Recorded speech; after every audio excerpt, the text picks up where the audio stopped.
We find, respected brothers and sisters, one of the tragedies of our times is that the most evil and immoral people have become icons and celebrities.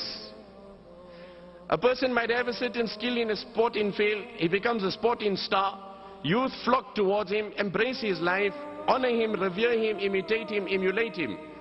But then you find this very same sporting star's life, as far as his social life is concerned, it is in total shambles. This very person, when he comes to that point, that pinnacle of fame, like they say in English, when you cannot control fame, it becomes a flame and it burns the very same person. Many a times when they come to that pinnacle of fame and they cannot control themselves, in that fit of ecstasy, either they get drugged, they rape women, molest children, and this from time to time the media continuously features this. And these are the people that have become icons and celebrities who themselves are deprived and devoid of morals and values.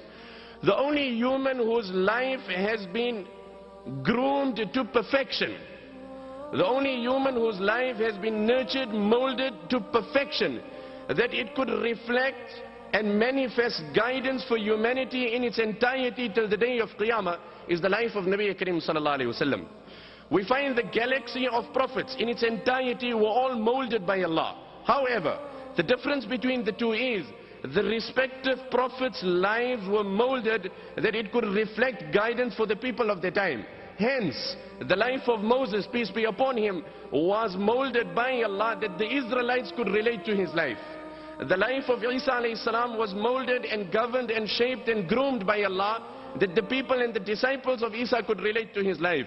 The life of Shuaib alayhi salam was molded that the people of Madian could relate to his life. But the life of Nabi Karim sallallahu alayhi wasallam was so uniquely fashioned by Allah. And time doesn't bear and permit with me, but if you understand the Qur'an, how Allah has groomed and fashioned and molded the life of Allah, of Nabi alayhi salam, as he himself said, "Adabani Rabbi fa ahsana ta'dibi," that my Allah nurtured me and my Allah perfected my nurturing.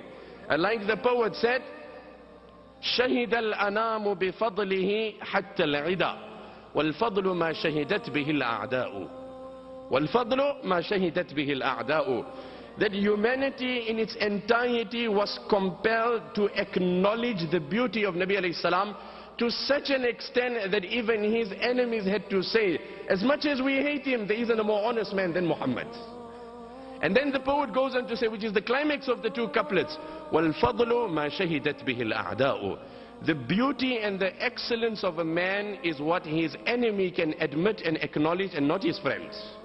And that critical part, which we unfortunately have not conquered today, was conquered in the most unique way by Nabi Karim sallallahu alayhi wasallam.